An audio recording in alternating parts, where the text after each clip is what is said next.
BSc second year chapter का नाम है कोऑर्डिनेशन कंपाउंड्स। इसके लेक्चर 5 में आज सभी प्रिय विद्यार्थियों हम पढ़ने जा रहे हैं स्ट्रक्चरल आइसोमेरिज्म, संरचनात्मक समावयवता। जो उपसंयोजक यौगिक हैं उनमें संरचनात्मक समावयवता की बात करें, सबसे पहले समावयवता की बात करें। कार्बनिक यौगिकों में एक ही आणविक सूत्र वाले यौगिक जो भिन्न भिन्न गुणधर्म वाले होते हैं उन्हें समावयव कहते हैं। समावयव में सबसे पहले हम बात करते हैं संरचनात्मक समावयवता की, उसके बाद बात करेंगे स्टीरियो समावयवता की। संरचनात्मक समावयवता का मतलब है ऐसे उपसंयोजक यौगिक जिनके अणुसूत्र समान हो, गुणधर्म भी समान हो, परंतु संरचना में भिन्न भिन्न हो, उन्हें कहते हैं संरचनात्मक समावयव। और इस परिघटना को संरचनात्मक समावयवता कहते हैं। संरचनात्मक समावयवता को निम्न भागों में बांटा जा सकता है। सबसे पहले बात करेंगे आयनन समावयवता की। आयनन समावयवता की। आयनन समावयवता क्या होती है? आयनन आइसोमेरिज्म।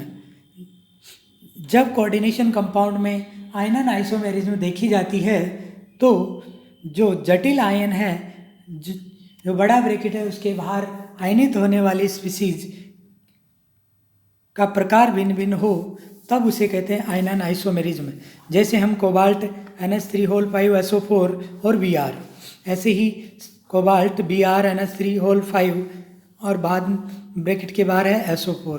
तो इन दोनों कॉम्प्लेक्स में हम देखें, यहाँ आयनित हो रहा है Br और यहाँ आयनित हो रहा है सल्फेट। तो पहला संकुल AgNO3 के साथ AgBr का पीला अवक्षेप, दूसरा BaCl2 के साथ कोई अवक्षेप नहीं बनाता ये पहला, लेकिन जो दूसरा सल्फेट वाला BaCl2 के साथ अवक्षेप बनाता है, इस तरह से ये आयनन समावयवता कहलाती है। आयनन समावयवता के अन्य उदाहरण आपको दिए गए हैं।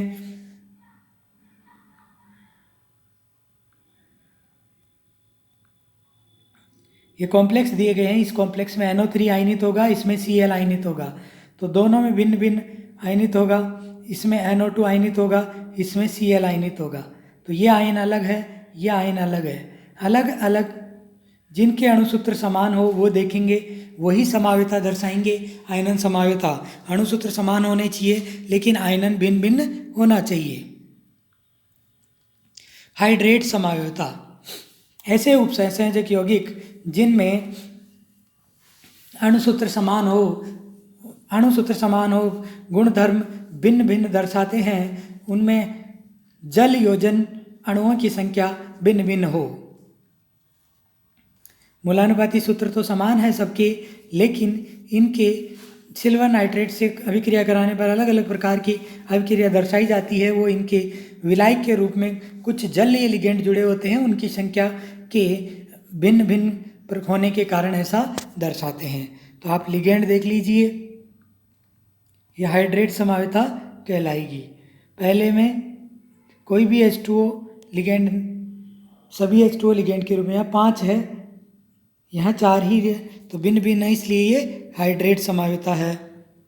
उपसंयोजन समावयवता। संकुल धनायन और संकुल ऋणायन से बने यौगिक इस प्रकार की समावयवता दर्शाते हैं। इनके समन्वय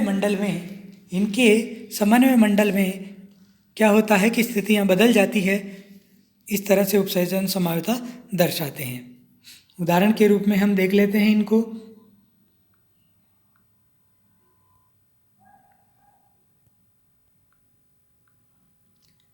ये कॉम्प्लेक्स है पहला Cu और Pt का, यहाँ NH3 के साथ कॉपर है, यहाँ NH3 के साथ Pt है। केवल धनायन बदलते हैं, बाकी सब वैसे के वैसे रहता है। तो ये क्या कहलाती है? ये उपसंयोजन समावयवता कहलाती है। समान ऑक्सीकरण अवस्था में एक ही धातु आयन हो सकते हैं, भिन्न भिन्न ऑक्सीकरण अवस्था में धातु आयन हो सकते हैं। ये सब उपसंयोजन स्थिति समावयवता। बहुनाभिक उपसंयोजन में जो नॉन ब्रिजिंग लिगेंड है परस्पर अपना स्थान बदल लेते हैं। ये दोनों पहले कॉम्प्लेक्स में दोनों NH3 है, दूसरे में एक ही कोबाल्ट के पास चारों NH3 है, दूसरे के पास Cl4 है। तो इस तरह से ये उपसंयोजन स्थिति समावयवता है। बंधन या संरचनात्मक या लवण समावयवता, लिंकेज या स्ट्रक्चरल शॉर्ट समावयवता। इसमें जब उभय तंतुक लिगेंड किसी कॉम्प्लेक्स में पाया जाता है तो वे कॉम्प्लेक्स बंधन समावयवता दर्शाते हैं। उभयतंतुक लिगेंड में NO2, HCN इस तरह के लिगेंड होते हैं। लिगेंड समावयवता, बहुत से लिगेंड स्वयं समावयवी रूप में पाए जाते हैं। इन्हें कार्बनिक लिगेंड ज़्यादातर होते हैं, जैसे डाईअमीनोप्रोपीन, इसमें 1,3 और 1,2 डाईअमीनोप्रोपीन हो सकते हैं। बहुत बहुत धन्यवाद। इन लिगेंडों को आप आसानी से समझ सकते हैं कि बंधन समावयवता जो दर्शाते हैं लिगेंड, उनमें क्या होता है। आप देख लीजिए, ये कॉम्प्लेक्स है CO मैग्नीज का, ये भी कॉम्प्लेक्स है मैग्नीज का। इन दोनों कॉम्प्लेक्स में तुलना कीजिए, सब कुछ सेम है, केवल क्या फ़र्क है कि मैग्नीज से यहाँ सल्फर जुड़ रहा है और यहाँ नाइट्रोजन जुड़ रहा है। और ये HCN या NCS ये उभयतंतुक लिगेंड है, एम्पीडेंटेट लिगेंड है, वेरी वेरी इंपॉर्टेंट है। एम्पीडेंट लिगेंडेड लिंकेज समावयवता या बंधन समावयवता दर्शाते हैं। दूसरा संकुल देख लीजिए क्रोमियम का। क्रोमियम सब कुछ समान है लिगेंड, लेकिन इसमें क्रोमियम ऑक्सीजन से जुड़ रहा है, इसमें क्रोमियम नाइट्रोजन से जुड़ रहा है। तो ये भी कौन सी समावयवता है, बंधन समावयवता है। ये उपसंयोजन स्थिति समावयवता की हम बात करें, उपसंयोजन स्थिति समावयवता क्या होती है, तो इसमें क्या होता है कि नॉन ब्रिजिंग लिगेंड अपना स्थान बदल लेते हैं।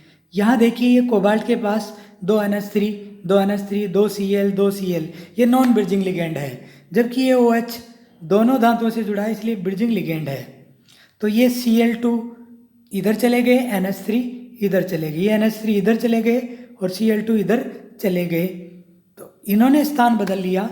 तो दूसरे कॉम्प्लेक्स में ये CO, इसके पास NH3 4 हो गए, इस CO के पास Cl4 हो गए, तो इन्होंने बदल लिया स्थान, इसलिए उपसंयोजन स्थिति समावयवता ये कहलाई। हम बात करते हैं उपसंयोजन समावयवता की।